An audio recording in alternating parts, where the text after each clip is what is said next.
Somebody that has worked in showbiz in the secular world for 30 plus years, but I've always been very outspoken about my faith as a Christian. I was really excited to be involved in a project like this. So what you do with a project like this at the start is you do what we call scratch tracks. And so Freddie and I would be running a lot of times to do scratch vocals for things. And of course, I doubled for celebrities and many different things. But this was, so I originally did like scratch for Jesus and Charles Dickens and the devil, half the movie, all of this meaning, and so I was thrilled that I got to. I think I did like 8 characters, but yeah, it's like Where's Waldo in the credits, and all of our names. And Jamie does some great voices as well. But I get to play Melchior, who is one of the wise men that brings the frankincense to baby Jesus. And of course, if you listen, there's a little Sir Ian McKellen in there. Right? It's not Magneto, who I play in And it's not Obi-Wan Kenobi. I tried to sneak an Obi-Wan Kenobi on the, no room in the end. I'm sorry. There's no Hulk. There's no Hulk in there. But very, very thrilled to get to play 3 of the apostles and the scribe to Mark Hamill. Of course, Mark and I worked in Star Wars together many, many years. There's a lot of Star Wars actors in this film. You've got Forrest Whitaker, you've got Oscar Isaac, of course, and you've got Fred Tatasciore, Jim Cummings, Vanessa Marshall, James Arnold Taylor, D. Bradley Baker as the cat, Willa, amazing. The guy has all the clones and the cat. And then I also got to play the baby Jesus, which was, or not baby, young Jesus, I should say, I'm sorry. But Oscar Isaac, Jamie had played me what he was doing, and his voice is somewhere in there. And I thought, okay, well, what would it sound like if his voice was younger? And then the way that he would be speaking if he was maybe, say, 12 years old. And so I was able to bring that voice in for what I think is a beautiful, touching, wonderful scene, a biblical scene that has always been one of my favorites in the Bible because it's the little snippet of Jesus' life that we get. And then it's, why wouldn't I be anywhere but my Father's house?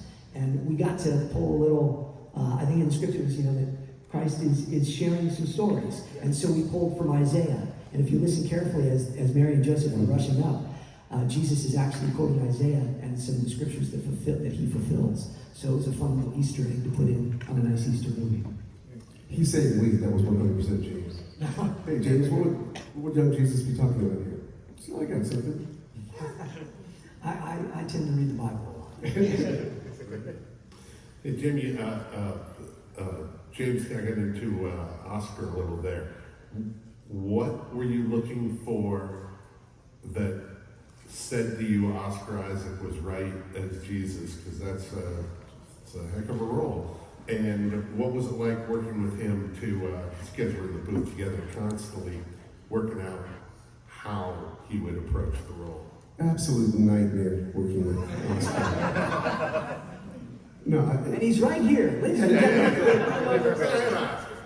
Oscar was great. Jesus was a very charismatic guy, right? And not in a big, broad way, like, hey, and charismatic. Just standing in a room, there was a presence and a charisma about him. People were drawn to him. And guess what Oscar Isaac is like sitting in a room? He just oozes this sort of charisma. You're just sort of drawn to him. You can't not like the guy. And he was actually raised in a very strict Christian household in his childhood, and so he had a deep understanding of the material and of the character.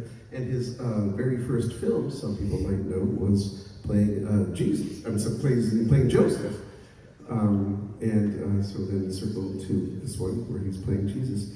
I knew I hired the right guy. Well, I knew I hired the right guy anyway. But in New York, walking to his very first recording session, and I walked past a newsstand and had a GQ magazine on there with Oscar's movie star mug, and right next to his beautiful face, it said, "Cool Jesus."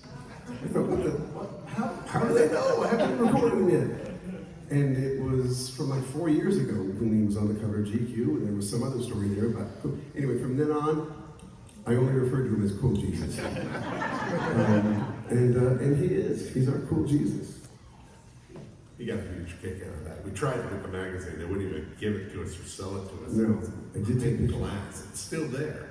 Yeah. It was there a couple months ago. It's like still 5 years old. Yeah. Oh, man. Amazing. funny. I skipped ahead. I can't wait for the question. Jay, as well as our other group here, what did you set out to do to make sure that this wasn't just a film that would appeal to Christians, but to make Jesus relevant to a mainstream crowd?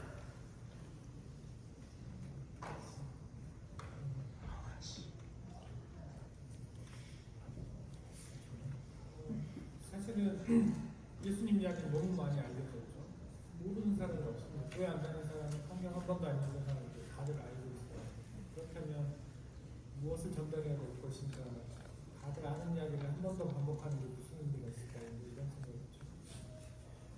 Obviously, there's a lot of stories in telling the life of Jesus, and I thought, but it is meaningless if I repeat the process again and to deliver the story in the same way others did. 그래서 성경의 첫 페이지부터 첫 번째부터 또 마지막 페이지까지 정말 한 단어로 압축을 한다면 이게 과연 무엇일까 생각해보면 저는 사랑이라고 생각했습니다. So if I was to summarize the entire Bible, starting from the very first page to the very last page, if I was to summarize it into one word, I thought it is the love of Jesus. 이게 분명해지니까 시나리오를 쓸 때 무엇을 선택하고 무엇을 안 써도 괜찮은지에 대해서 기준이 굉장히 명확해졌어요. 성경은 워낙에 비유법이나 이런 파트가 많았기 때문에 그걸 담을 수 없었잖아요.